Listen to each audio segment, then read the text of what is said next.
You're a SaaS founder, you've built something solid, but growth still feels harder than it should. Most SaaS companies don't fail because of bad tech. They fail because they've never become a must-have to the right customer. This podcast is here to change that. I'm Ton Dobbe, and this is the Remarkable SaaS Podcast. Every week I talk to founders in the trenches, facing friction, making bold moves, and building companies that last. We dig into real choices around focus, positioning, customer pool, team alignment, the things that separate forgettable software from the ones that people can't live without. No hype, no hacks. Just honest conversations to help you build something that people would miss if it was gone. If your SaaS should be indispensable but isn't yet, this is your podcast. Let's get into it. The guest on my podcast this week is Jon Jorgensen, co-CEO at the Access Group. I can't change you, you've got to want to change. I can't make you do something, you've got to want to do it. This is Jon. We dig into how he helped buy out the founder of his own company for 50 million and then stayed to build it into a business with a 9.2 billion pound sterling valuation. You'll hear why he took private equity money 6 times without losing the entrepreneurial mindset that fueled the growth, why he pushed shares to over half the workforce, and what he means by a forever business in a world where most PE-backed companies chase the next exit. The conversation reveals what happens when a leader treats curiosity as a daily operating system and not as a slogan.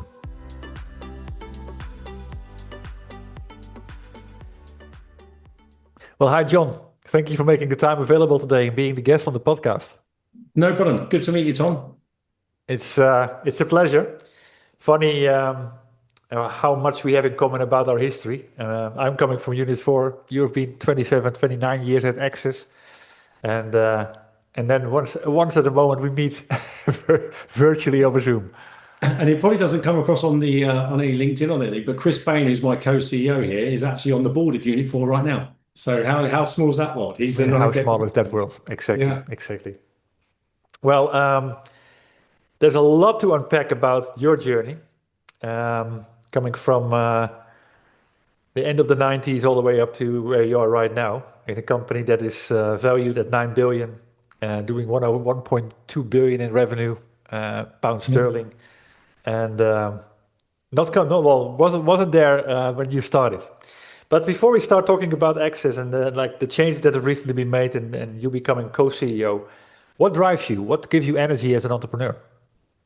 A lot of it, most people would, the easy answer, some people say, you think it's economic initially. You think it's economic, but it's actually how you're wired up. I'm a big fan of looking at what's your intrinsic motivator.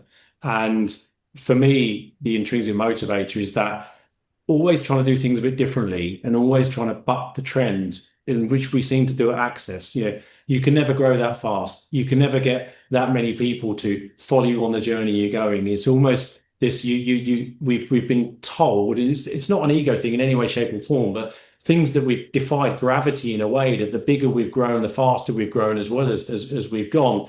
And I suppose it's that feeling of success. I mean, as I said, we spoke a bit earlier about the book and the momentum piece that you feel as you go on a business. And this business has always had that. And I think that sort of fire in the belly comes from that level of new things, having to learn new things, having to keep, and then seeing the rewards of what happens in terms of the business that we stand here today and have today. Love that answer, and also about being different and bucking the trend, which is exactly also what one of the traits is in my book: aim to be different, not just better. Yeah, and it is really important because it is the fuel behind the flywheel, one of the bigger fuels.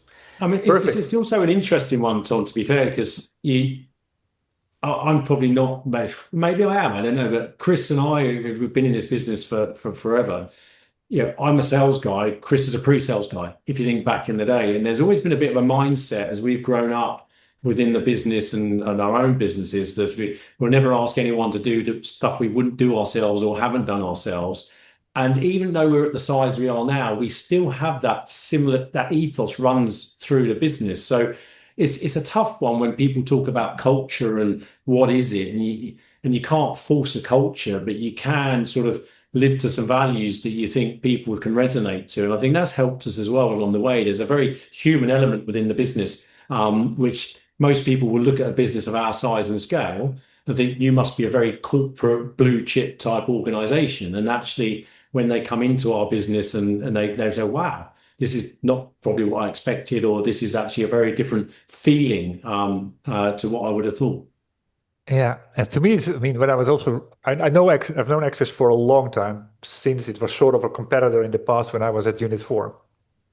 And I've stopped following it at some point because I also got my own journey outside of Unit 4. But I mean, also now reading into it and seeing how many different industries you support, it almost feels like a family of a lot of families. Yeah, I Is that mean, by the correct? way, Unit 4, you used to beat us more than we beat you back in the day. I remember that because I used to sell against you personally with my laptop in a bag, and it used to mainly be in the sort of charitable sector and not for profit where you were really strong. Good accounting modules in Unit 4. So I remember that. Yeah, so we've created a soft co model in the business because what we found is as you grow the business, you can get to a position where you get more disconnected from the customer as you get Yeah, scale, because you spans and layers. And when you think about it, what is most important to a customer is that they feel loved, they have a view, they're not lost within an organization, but more importantly, that you're an expert in their industry. Yeah. yeah, So back in the day where you were, you had an expertise in public sector, you had an expertise in sort of not for profit, and when you're talking to those people, you're talking their language, and you're sort of it's an automatic sort of challenger mentality, right? In terms of knowing. yeah, So our model of creating softcos or software companies with an MD, a team of leadership there, absolute go-to-market focus, P&E product focus into the market means that when we go to hospitality, we are hospitality talking hospitality. When we go to healthcare, we're healthcare talking healthcare. And the customer then feels closer to the business as well from that perspective. true, So we true. tried to keep that entrepreneurial spirit, it can be overused as a term, at that sort of soft co level. And that's helped fuel the growth. So people don't feel they get lost in a monolith of a big software business. Exactly. Good transition in this case to talk about the business. I mean, I won't go back to like what is the big idea behind it because that's too far back. But what I did hear from you and also saw is that you actually gone through a tremendous growth. You said in '91 the business was founded, and then in 2011 it had a size of 24 million revenue pounds sterling, Yes. and now what is it? 15 years 1.2. later, it's sort of 50x to 1.2 billion revenue, and of course a completely different size valuation to that. Um, I want to sort of explore like where that growth and suddenly came from, and yeah, what you started to do differently in this case. So the first question I have for you, um, yeah, I mean, like, what changed in 2011 that suddenly that growth started to come?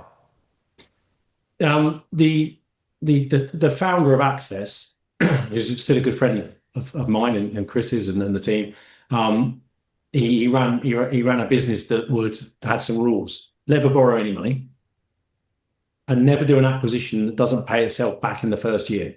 Right. So what therefore happened is we didn't borrow any money, we didn't do any acquisitions. Because it's really hard to find it. We did one actually, just in 2010. We did one, Yeah, an HR business there. So we brought private equity in to help do the transaction back in 2011. That's the first experience that Chris and I had of private equity. yeah, And that's where you have a lot of growing up to do, really, because when you run a business that is all about, of driving profit, fair enough.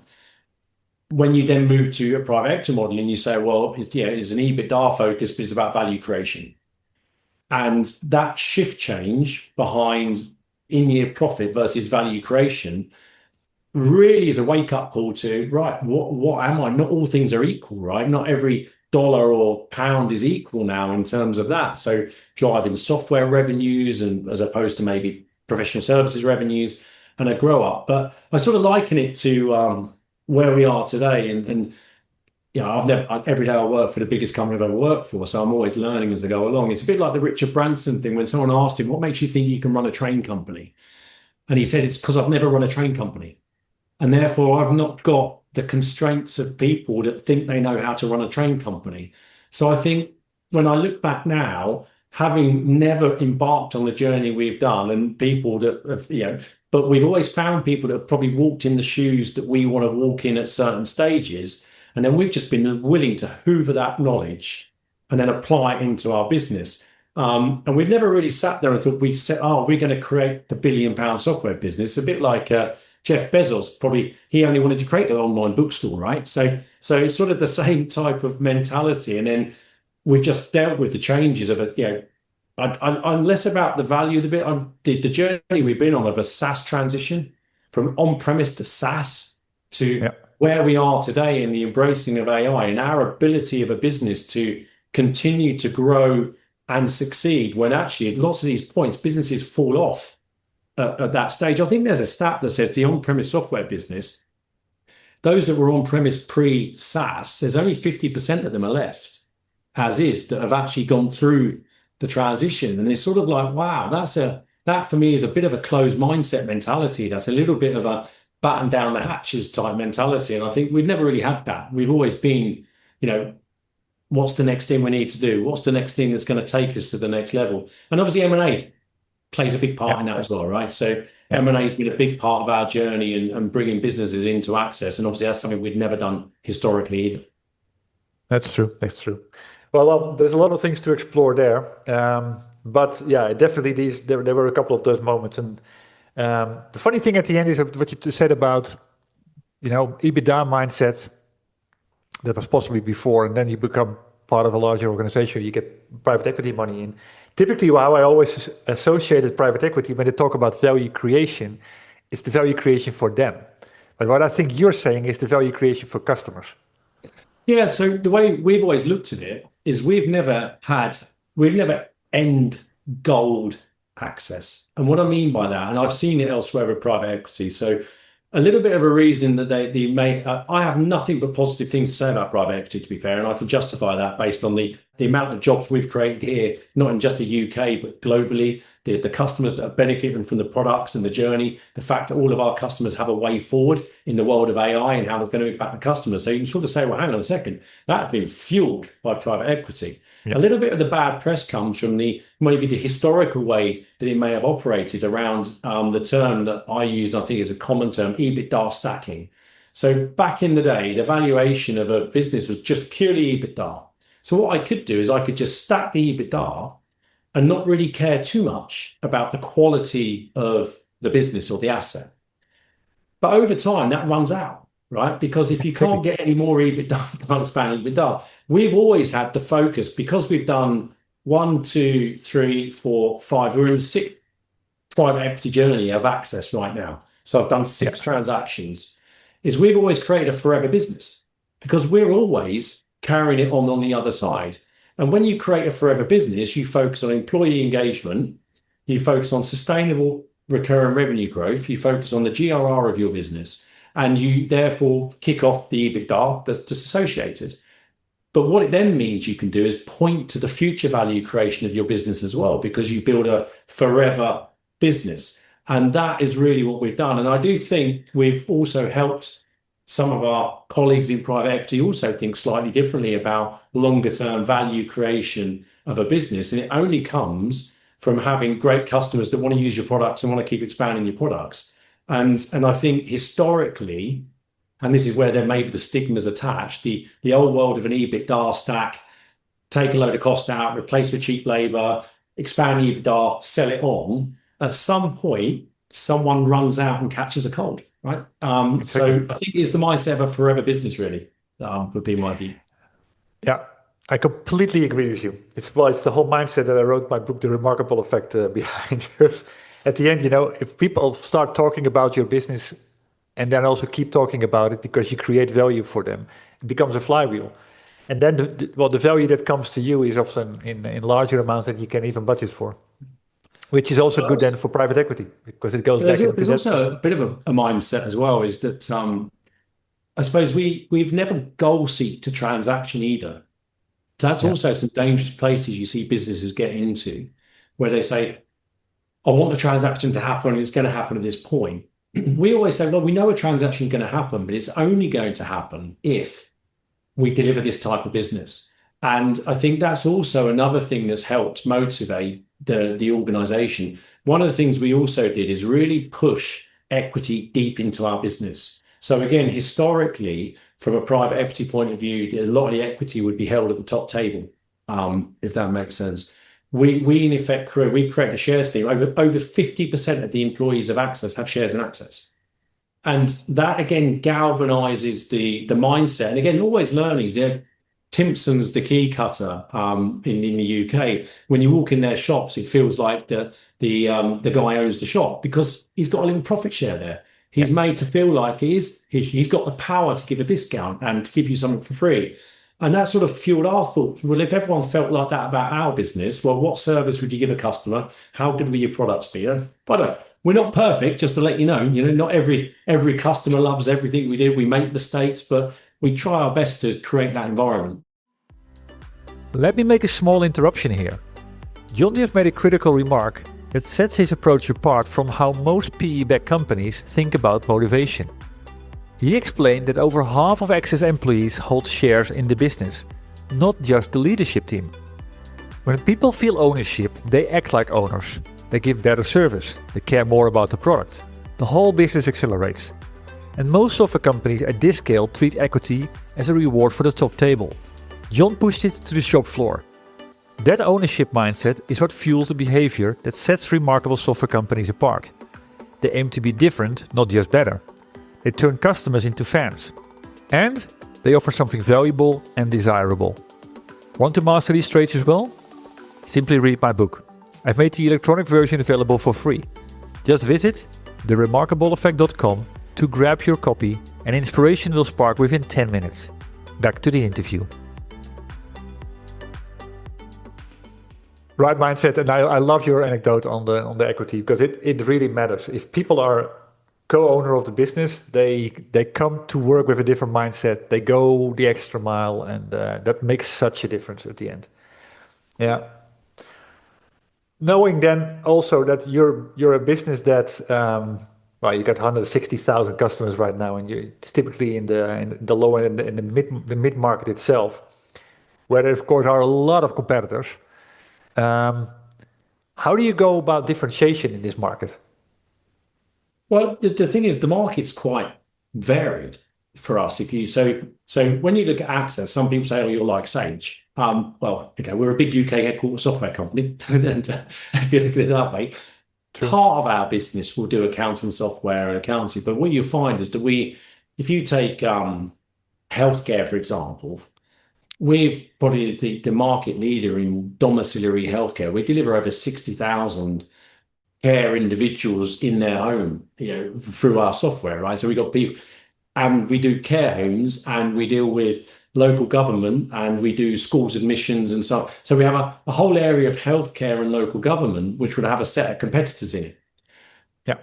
The competitors may well come in certain sectors, but the value we have, and the thing that's slightly different, is that we have an Evo platform that joins everything up. So again, it's a slight differential. Well, it is a massive differentiator, to be perfectly fair, is that suddenly the things that, if you take hospitality, you go into some Young's pubs in London, that's our tills that are running there. They've got our procurement system running. They use our rostering software. They use our table booking platform.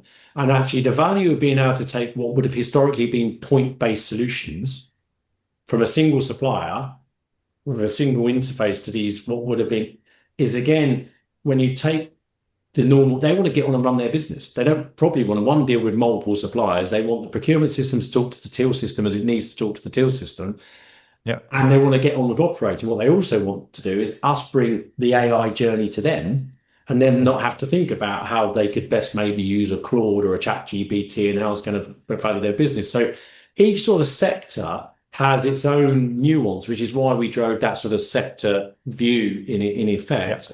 Yeah. And our strategy has always been to go wide and deep in a sector. So rather than just say we do one, is to have the multi-product view in a sector and give those customers the ability to procure third-party products as if they're modules, really. Yeah. That's been the strategy, which is been very good for us from a logic point of view of, if the customer understands that journey, well, why would you want to take that point-based solution over there? And again, the Evo platform that we have that joins everything up, we've embedded AI into that, sits behind our firewall. So again, it's all protected. So you can actually use a style of the ChatGPT on your own data, right? Yeah. Without worrying about going into the ether. So there's things that you find, which is why going into the current situation, for those the people are watching this in a few years' time, I may be right or may be wrong, but the current valuations of software companies that have been hit recently through the release of Claude and the functionality it's driving is like, well, we have an ecosystem, right? And our customers that live in the ecosystem, they want the security and the safety of the AI in that ecosystem, which is what we're bringing them.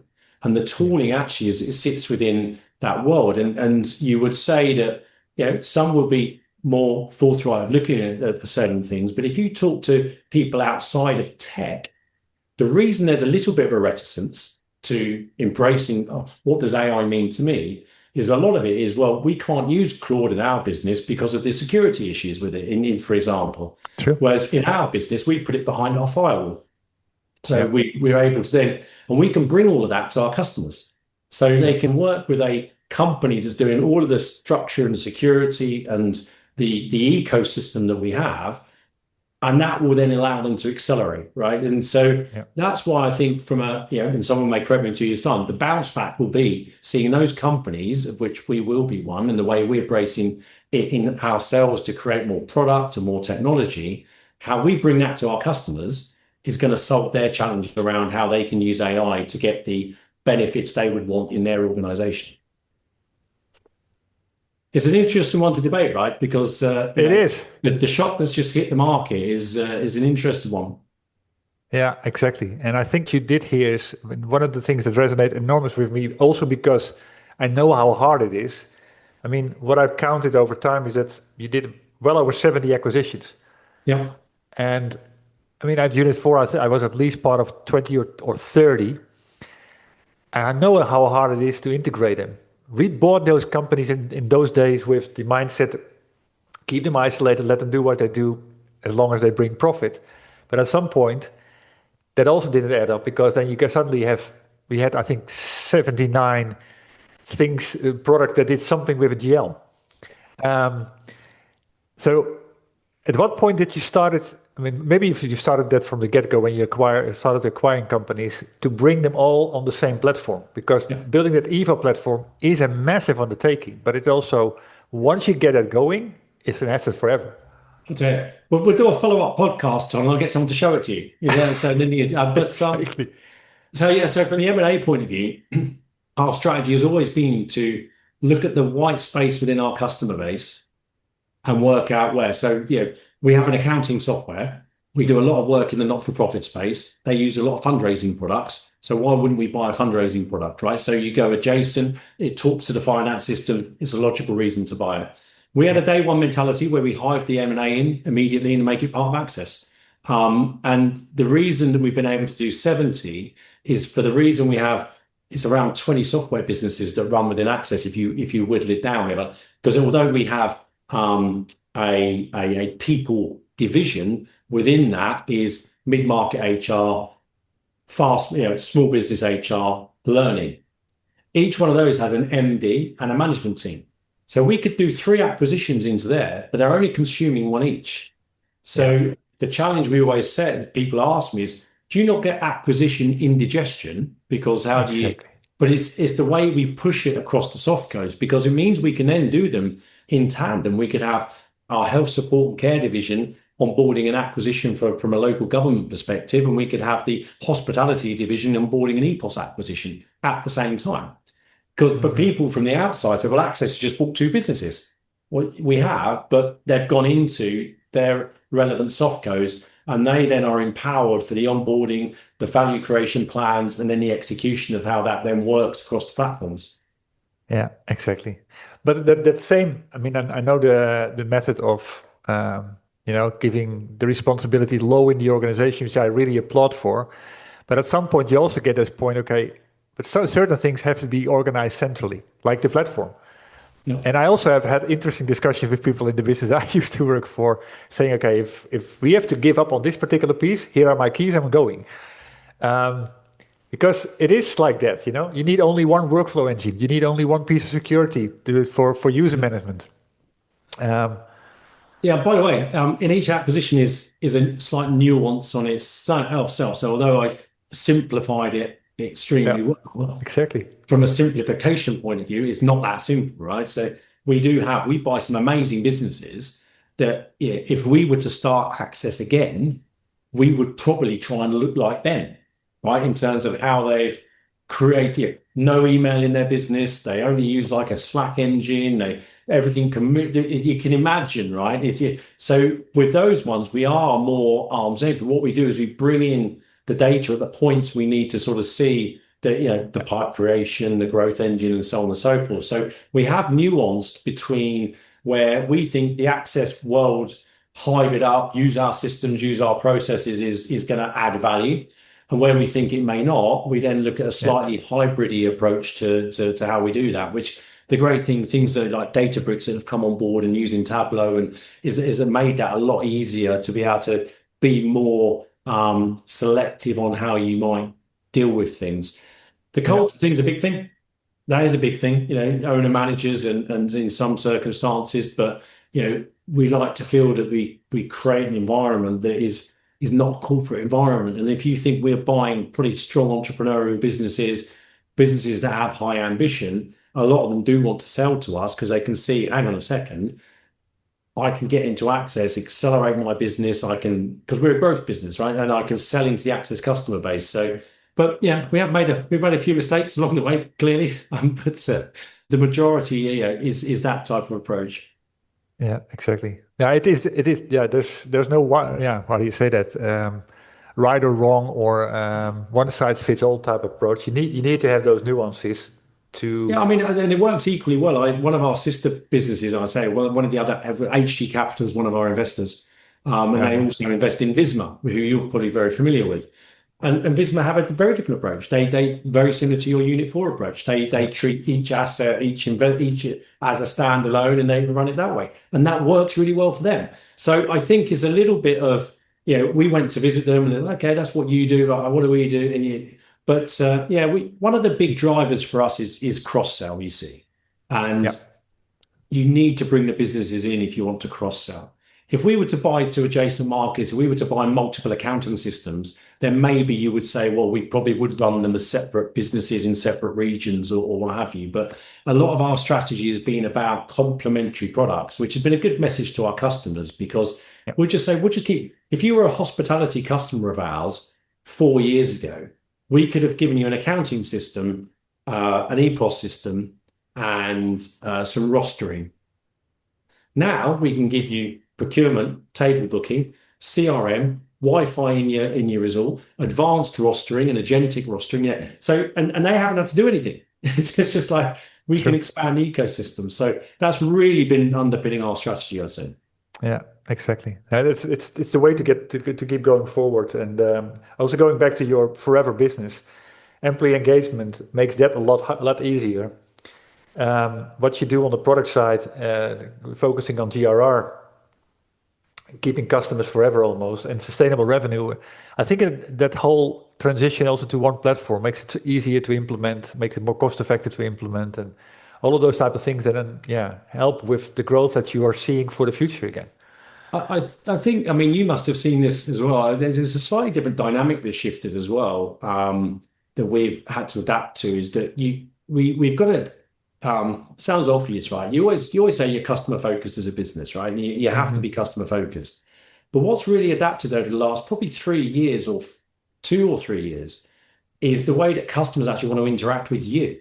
Forget the fact that we are trying to build touchless processes to commission your product and flight paths to get you up and running as quick as possible, because it's better for us as an Access business to deploy quicker. And actually, customers are demanding a more autonomous process, right? They're demanding this an autonomous journey through a business, because we've all got used to, when's the last time you ring up a restaurant to book a table? When's the last time, you can go online and spend $80,000 on a car and you don't test drive it, it just arrives at your house. And And Tesla, yeah, and but people are used to that now. And what you find is software businesses and even other businesses. Now, when's the last time you went online, filled in a form, and waited for a callback? And Yeah, true.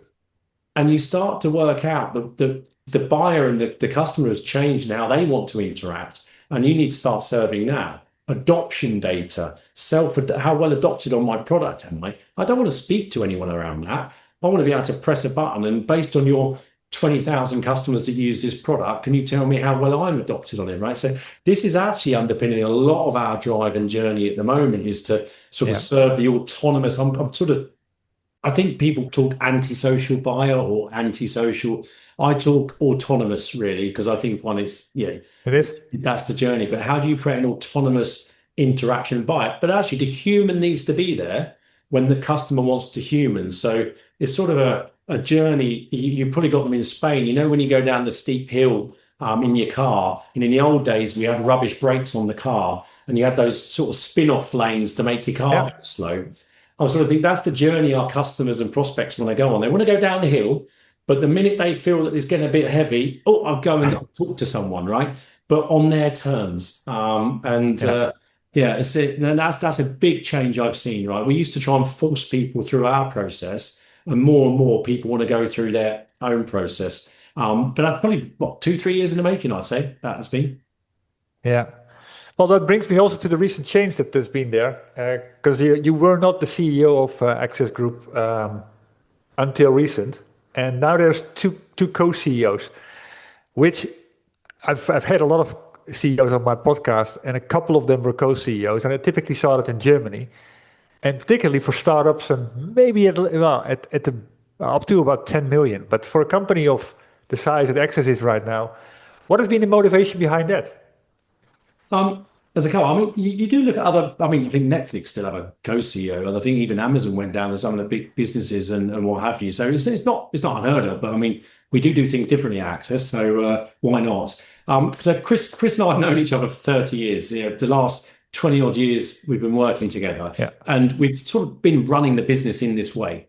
What's become quite paramount now is the power of the product and the drive of the product and the platform and the speed of what we need to do that. And if you play to Chris's strengths, his strengths are massively around the P&E of our products, almost like your thought process. He's a technical product led, but he's also, because he's come from the pre-salesy background, he can join the dots.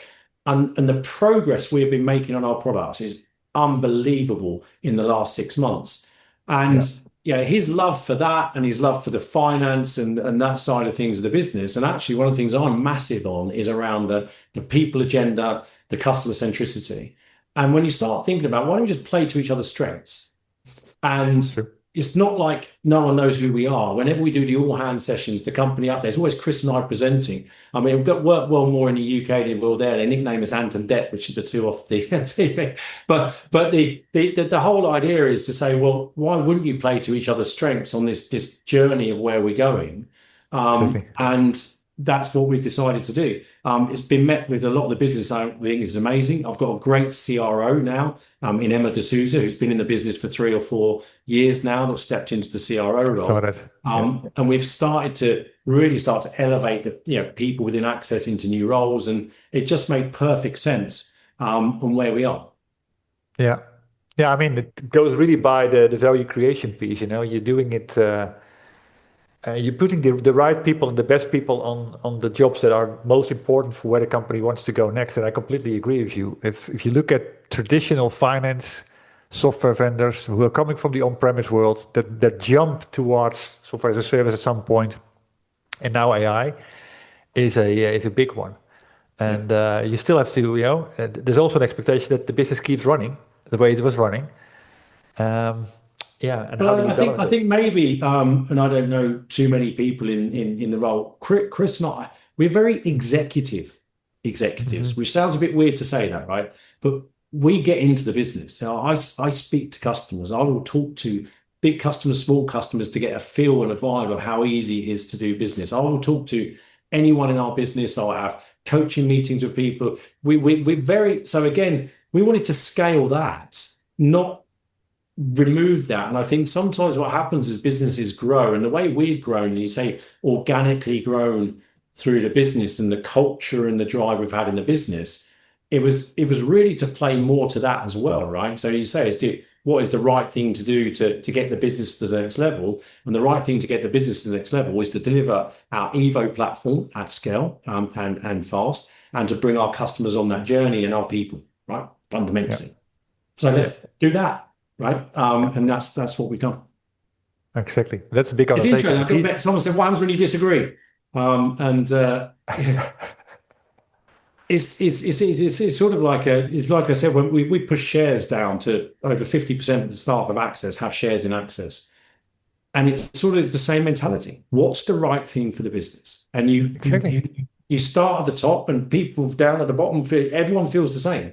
So you sort of get over this what's in it for me mentality. You go, well, it's Access first, right? And then what does it mean for me? So that's, again, part of the culture we've driven in the business, is to try and prevent the sort of the some of the politics you may see in some big software businesses, where people are trying to get their rung up the ladder, or they're trying to move where they want to get to. So that's helped as well from a focus point of view. Completely agree. I like that. Yeah, I mean, I wasn't aware of that story when I started this, but I appreciate it a lot, because I know how hard it is and how corporate it can be. Also with external money in. And whether that's an IPO or actually from private equity, but it can completely stir the way the company is actually moving forward.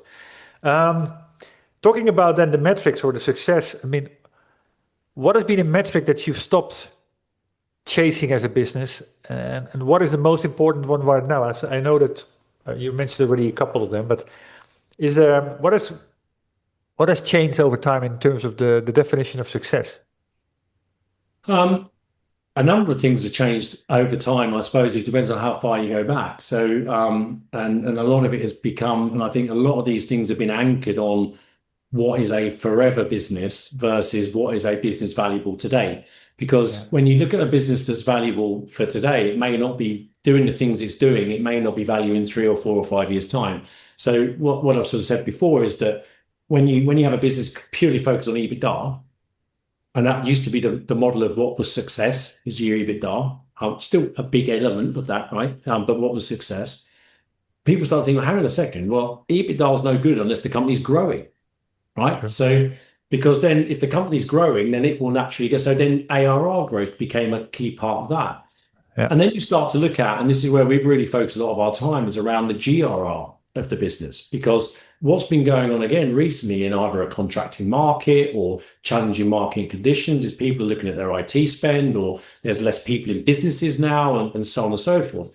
And every single one of our products behaves differently on a GRR. So what we now have is a plan to win on every single one of our products in terms of a focus of, we are the best decision our customers ever make and the last decision our customers ever make. And so what does it take to maintain the customers using the products that we want to use? And again, that's had to be a change for us, because if you go back to 2015, 2016, it's like, well, this is the models you make. You've got customers on recurring revenue. There's price rise and so on and so forth. And what our model is now, how do we give the customers more? How do we keep giving them more product? How do we drive products into the customers? They get more value, more value, more value. And that's something, again, that I think has been a focus for a lot of software businesses in the last couple of years or so. Yeah, exactly. I love that distinction, how simple it is. Make sure that it's the best and the last decision our customers ever make. That says so much also to the rest of the organization in terms of, okay, what is my focus for today? Well, it's that. If it meets those criteria. Now you mentioned that, I suppose we've tried to, for me, on the people side of things, or the psychology of people, is I can't change you. You've got to want to change. I can't make you do something. You've got to want to do it. And I suppose that language we use is to just be emotive around what we're trying to achieve. So people say, I get it. I understand it. You know, how many times can things get lost in translation? Oh, and people maybe don't see the reason of what you're doing. So I think we have been very clear. You know, we exist to give our customers the freedom to do more. The only values in our business is love work, love life, be you. That's it. We don't have any other values because everyone forgets them and no one really lives them. So we say, love work, love life, be you. But if you think of what that says, that's a really easy thing for someone to get on board with and follow. So you start to apply that to a lot of the things that you want to try and do. And I always say, how do I want the access people to feel? If I went down the corridor and asked them a question about how do you feel working at Access, what should be their answer that we'd love them to say, right? And I think that massively helps when you're trying to do the changes we do at scale and adapt to new things and not be scared to take on AI, and I'm not sure we're going to cover too much on that, but that's been a massive transition for us, for a big company. Of course. Well, talking about that AI transition, and I also realized that if you've been with a company for a very long time, it is easy to just be in your cocoon and not look at the outside world and not evolve. But the moment you get that, and we talked about the traits of my book earlier on, but the moment you get people to embrace that curiosity mindset, master the art of curiosity, and like what you just said, love work, love life, love life, and be you. Yeah, you get that momentum thing. But talking about that AI, then, what was there a particular struggle that you felt in the business, or was it like, okay, we are going to adopt it, and people came with it themselves? Yeah. Because what I've seen is that you've released 50 AI products in the last year. Is that correct? Yeah. So which is a lot. Yeah, but there's two things. There's what we're delivering into our customers, which is but also how we're using that to be able to do that, right? And how we're using the tool. Again, a lot of it goes in, and a lot of people forget about this. It's the psychology of a human being. If you go back and say, if you follow some of the psychology process or what have you, as a person, I'm an individual and I have a role in life, right? And quite often, the role in life becomes quite powerful, even more so than me as a person. I'm an accountant, I'm a lawyer, I'm a father, or what have you. The challenge you have is that if I'm an accountant. By the way, I'm not an accountant, just to let you know. You probably guessed that. But if I'm an accountant and I see this AI thing here that does accountant's job or 80% of an accountant's job, the first thing I'm going to do is I'm not going to be an accountant anymore. Oh my God, it is a psychological thing. But if I was to embrace that, I become an accountant 2.0. I become a different type of accountant because I'm taking, and actually, so one of the things we did, and one of the things sort of came up with is storytelling is a big, powerful thing that we try and do at Access. And in the UK, we have we used to have the route, we still have one, but the Route Master London bus. You've been to London, the bus that had the back cut off the bus. What we did is all the way back in juniors was to paint the analogy and say, look, this AI thing is here.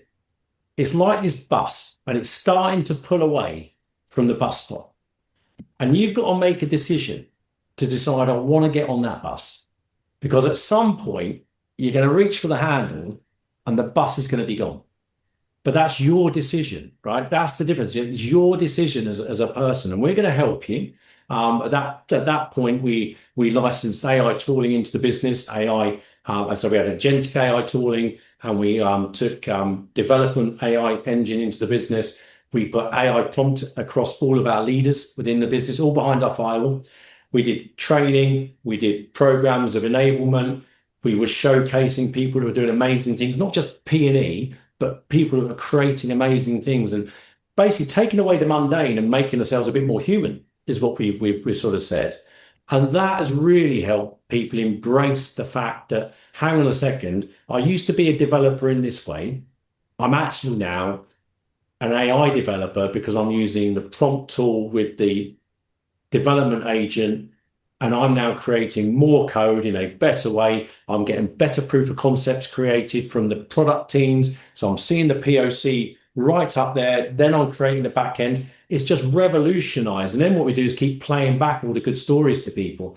And it's moved the needle phenomenally. But it was all about painting the picture of someone making the decision. If I force you to use this stuff, oh my God, but if I'm saying, hang on, you make a decision to jump on the bus. And so it's grown arms and legs. I mean, this London bus is all over the place. We actually got on a London bus and did a big video for the company, this really hot London bus. But I think sometimes just understanding that not everyone's going to get it immediately, but Mm, people have got to have a willingness to want to have a go. That will help do the change curve because it's a massive change curve for people, right? exactly. And it will continue to go because it's going Yeah. faster and faster and faster. Well, looking at the time, I have like one or two questions more. Over the last, 29 years, if you look back at the thing that you learned back then, that you're still benefiting from today in a big way, what would that be? What is that, yeah, that lesson potentially? Um, the big one was we're always quite self-critical of where we are, right? So I've never thought I've ever made it or Access has ever made it. And then a long time ago, running a business, we had real tough times with cash and people paying. And there was a real lesson to me in the business world around the importance of making sure the customers love what they want, they're going to pay for it, right? Because that is how then the circle of life works in a business. And I think that's held true as even as we get bigger, that mindset of and sometimes you can get people to work in big blue chip companies that maybe have lost a little bit of the circle of life of it's all connected. But maybe Yeah, because the company's so big that I sit here, I don't quite see that, but I just do my bit.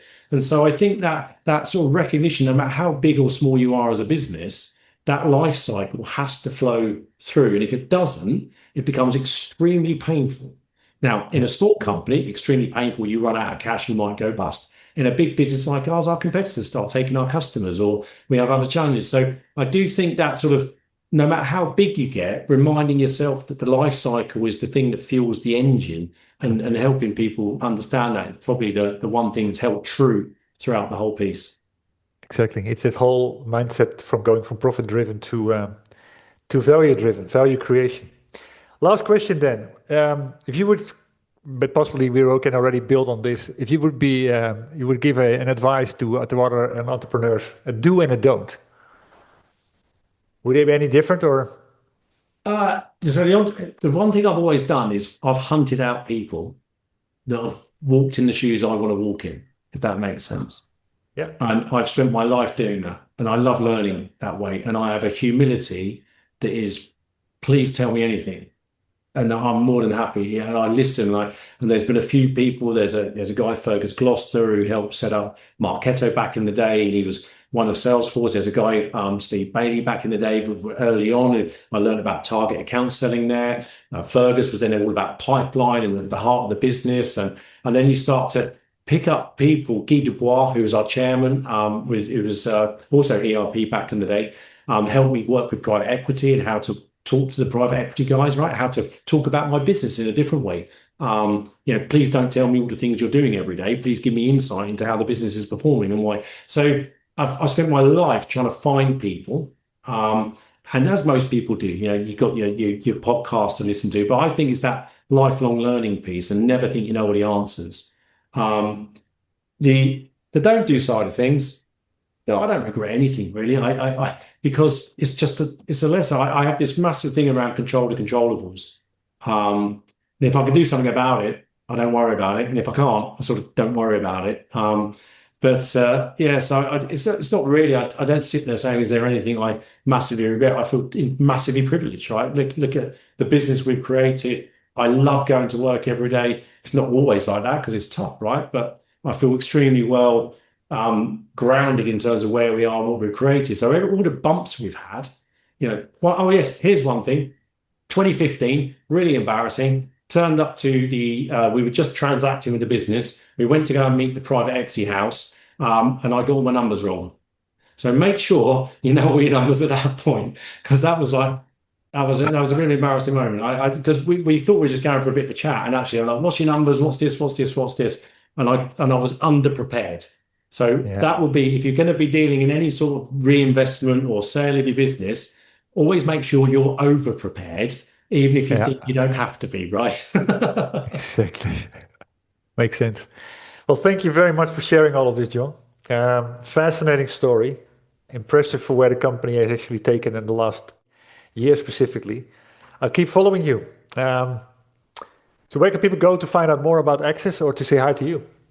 Yeah, well, LinkedIn, clearly. I mean, there's not many Jon Jorgensens on LinkedIn, so that's easy enough to find me. Obviously, the Access Group website, which you'll start to see becoming much more autonomous friendly as we get more, I want to get agentic chat on there, which you'll start to see is running in our APAC region now and is coming on some of our sites. So, yeah, the website there. And then maybe we'll do a follow up and I'll show you what eBay's all about. How about that?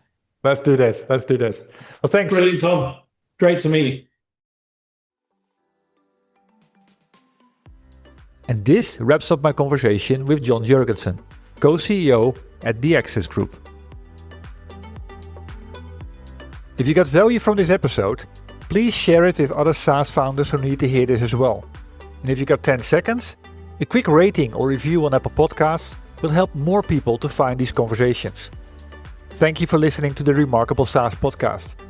If you want more insights like this, subscribe to my daily email, Espresso with Ton. It's a 2-minute shot of clarity for SaaS founders who want to create pull, not push. You can sign up, along with getting my book, at valueinspiration.com. See you in the next episode.